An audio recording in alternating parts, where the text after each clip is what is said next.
जैसे राहत सर को या आतिफ सर को यहाँ पे नहीं है परमिशन। चाहे बाहर के कितने भी आर्टिस्ट आ जाए, अगर वो मेरे कंट्री को रेस्पेक्ट नहीं करेगा तो मैं उनके साथ काम क्यों करूं।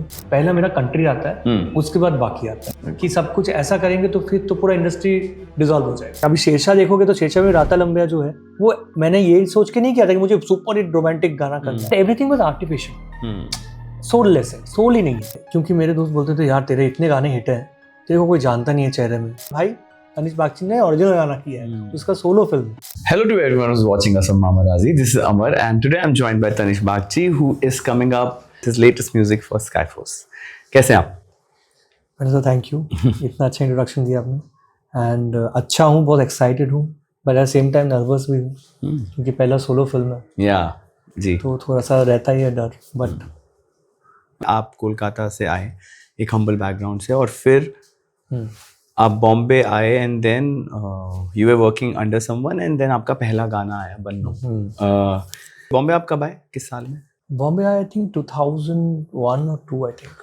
ओके, तो फिर वहाँ से बन्नो का सफ़र कैसा था? आप कैसा उसे मानते हो? बहुत ऑर्गेनिकली हुआ और बहुत सारे रोड ब्लॉक्स मतलब थे कि पता नहीं था मुझे एक्चुअली रोड कहाँ जा रहा है जी, क्योंकि जब मैं पहली बार बॉम्बे आया था तभी भी मुझे ये पता नहीं था कि मैं करने क्या वाला हूँ। म्यूजिक तो करने वाला हूँ बट म्यूजिक में क्या करूँगा पता नहीं। ओके, ऐसा भी नहीं था कि मैं कंपोजर बनने आया हूँ, मुझे म्यूजिक करना था जी, किसी तरीके से म्यूजिक।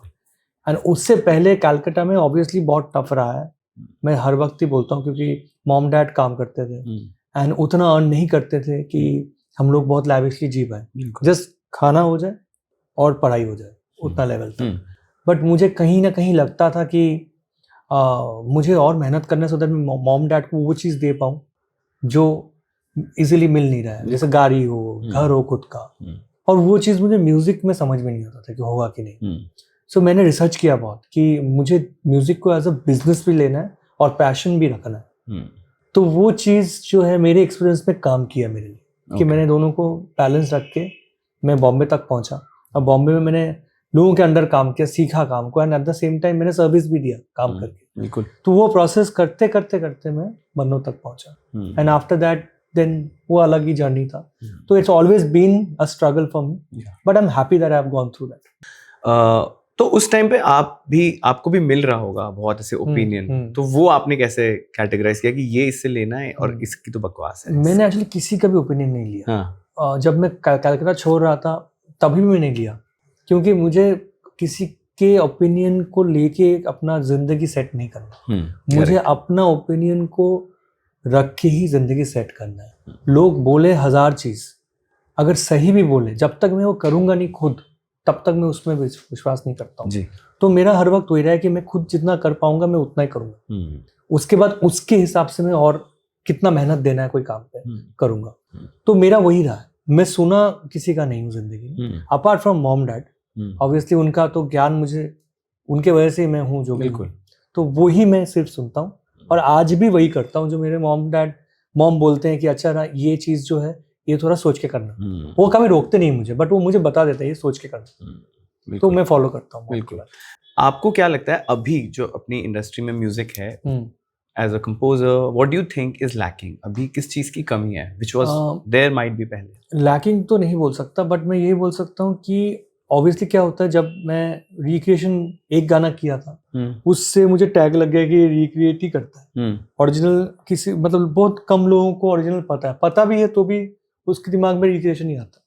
जी, तो वे उसमें मुझे भी मन में ऐसा होता था कि I am doing so much for the music industry but why sometimes मुझे बोलते हैं कि अच्छा रिक्रिएशन कर रहे हैं, उसको ओरिजिनल आता नहीं है। तो मुझे वो थोड़ा सा लगता था। मैं जानबूझ के रिक्रिएशन करता था बिल्कुल, बट एक पर्पस था। सपोज एक फिल्म है जहाँ पे प्रमोशनल गाना चाहिए और वो गाना फिल्म के साथ मैच होता है कोई इसमें, और वो गाना जो है वो भी जो सिलेक्टेड गाना है वो गाने को मैं चाहता था कि लोगों तक पहुंचे।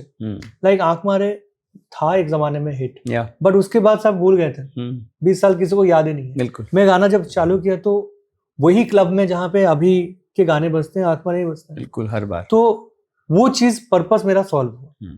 और अभी जाके जब मैं ओरिजिनल कर रहा हूँ तब मुझे ऐसा रियलाइज होता है कि मैंने एक स्टेज तक किया है, अभी बाकी लोग कर रहे हैं, अभी they don't need me to concentrate on that.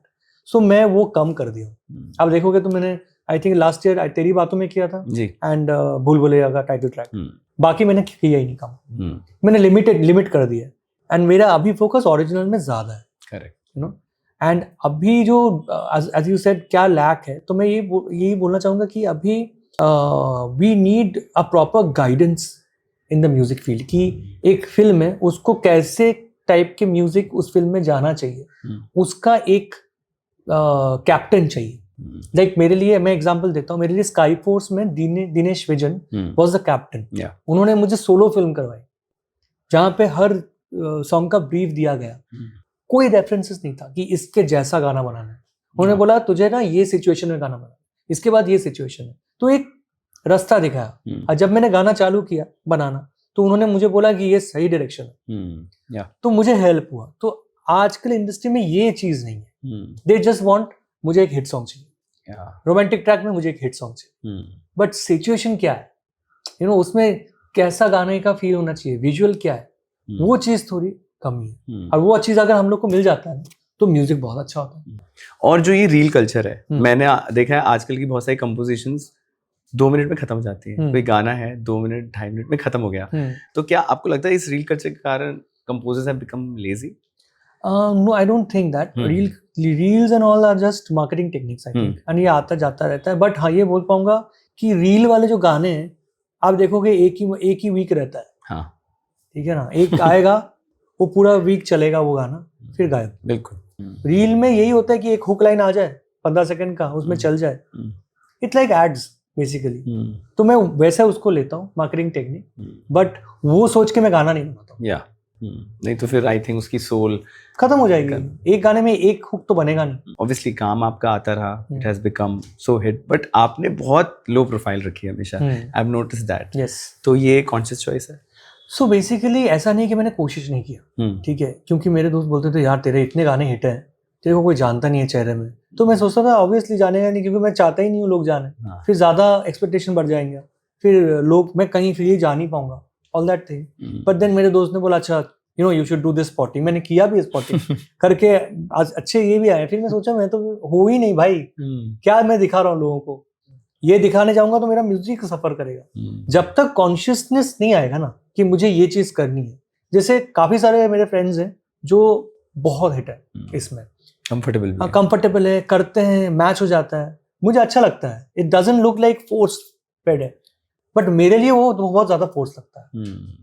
But वो चीज मैं आस्ते आस्ते ओवरकम कर रहा हूँ कि मुझे लग रहा है कि फेस वैल्यू बहुत ज्यादा इंपॉर्टेंट है। बिकॉज आप जब ये गाना करते हो, आप रिसेंटली बता रहा हूँ, जब मैंने स्काई फोर्स किया था तो इट वॉज एवरीवेयर, अरे बी प्राक का गाना है, बी प्राक ने गाना कंपोज किया है, उसने गाना लिखा है, उसने गाना गाया है, तो मैं सोचता हूँ भाई ये क्या चल रहा है। ऐसा तो नहीं कि बी प्राक खुद कर रहे हैं, बट लोगों का परसेप्शन वो बन जाता है। करेक्ट। तो वो परसेप्शन तोड़ने के लिए I have to be out there and tell people भाई तनिष्क बागची ने ओरिजिनल गाना किया है, उसका सोलो फिल्म। तो वो थोड़ा सा मेरे अंदर अभी आ रहा है, क्योंकि बहुत जरूरी है लोगों को जानना कि गाना कैसे बना है, कितना हार्डशिप गया है उसमें, लिरिक्स राइटर कौन है। बिल्कुल, वेरी वेल सेड। काफी लेयर्ड होती है ये सारी चीजें, बहुत ज्यादा। म्यूजिक इंडस्ट्री कितनी टाइट नेट है? पहले था, ऑनेस्टली जब मैं पहले स्ट्रगल कर रहा था बहुत टाइट था, क्योंकि सबका सेट था। Like Anurag Basu was working with Pritam, कोई और काम कर नहीं सकता वो टीम में, because they are comfortable ji. Bhatt camp में भी वैसा ही था। फिर सब जगह पे कैंप तो था ही, और बाहर से एक आउटसाइडर आके गाना करके घुसना इम्पॉसिबल था, चाहे आप इतना भी मेहनत कर। ओके। तो बट उसका भी मैंने किया है वैसा, मैं जाके लोगों को सुनाता था। बट अगेन मुझे लगता है कि इस सब का एक टाइम होता है, एक डेस्टिनेशन, एक डेस्टिनी होता है कि ये टाइम में ही होने वाला है। मैं एक गाना था जो मैं महेश अंकल को सुनाया था, महेश भट्ट जी को, जब तो वो गाना सुन के ना उन्होंने रिजेक्ट कर दिया था पहले, एंड तब मैं स्ट्रगल करता था, और मुझे बोला था कि बेटा जब तेरा सोल आया गाने पे तभी मिलना। तो मैं चला गया था, बट मैं ना वो हौसला के गया था कि नहीं मैं गाना करूंगा। वही गाना मैं 2 साल बाद, पन्नों के बाद जाके मैं वही गाना प्रेजेंटेशन किया था, वो गाना उनको पसंद आ गया था। तो तब मुझे रियलाइज हुआ कि जब तक आपको एक ब्रेक नहीं मिलता है, वो ब्रेक कहीं से भी हो सकता है, एक सक्सेसफुल गाना नहीं मिलता है तब तक लोग आपको रिकॉग्नाइज नहीं करेंगे जी। ईदर दैट वेज, और ईदर आपके ऊपर एक ऐसा बंदा है जो आपको ट्रस्ट करता है। हाँ, टीम, एक टीम वो आपको प्लेस करता है। कि आप सुनो इसको। तो मेरे जिंदगी में तो दोनों ही नहीं थे। मुझे बहुत तकलीफ से वो गाना मिला था, दोस्त मिला के ऐसे। तो यही चीज है भाई, इंडस्ट्री में घुसने के लिए भी you have to need somebody to help you reach. अभी जैसे हम एआई की भी बात कर रहे थे, तो आप उसके बारे में कुछ मुझे बता रहे थे, बड़ा इंटरेस्टिंग, कि अभी चीजें बहुत चेंज हो जाएंगी। तो if you can talk about that. Everything was artificial, soulless है, सोल ही नहीं है। बिल्कुल, गेटिंग इट। और जिसमें सोल नहीं है वो स्टे नहीं करेगा। करेक्ट, ठीक है, स्टे करेगा वही जिसमें सोल है। बिल्कुल। तो ह्यूमन मेड जो भी चीज रहेगा वो स्टे करने वाला है फॉरएवर, ये तो है ही। एआई इज एन इंस्ट्रूमेंट, पकड़ लो, या a support system, a tool to make something easier. जो चीज, सपोज मुझे एक फ्लूट प्लेयर चाहिए, आज ही के आज चाहिए, और सुनना है कैसा फ्लूट बज रहा है, तो मैं एआई से एक फ्लूट जनरेट कर सकता हूँ, बट फील लाने के लिए मुझे प्लेयर्स ही लगेंगे। राइट। तो मैं क्या करता हूँ, मैं ऐसे करता हूँ, मैं डेमो बना लेता हूँ, फिर जाके मुझे अच्छा लगता है तो मैं फिर लाइव जाके करता हूँ। ऐसा नहीं कि मैं वही चिपका के बेच दिया।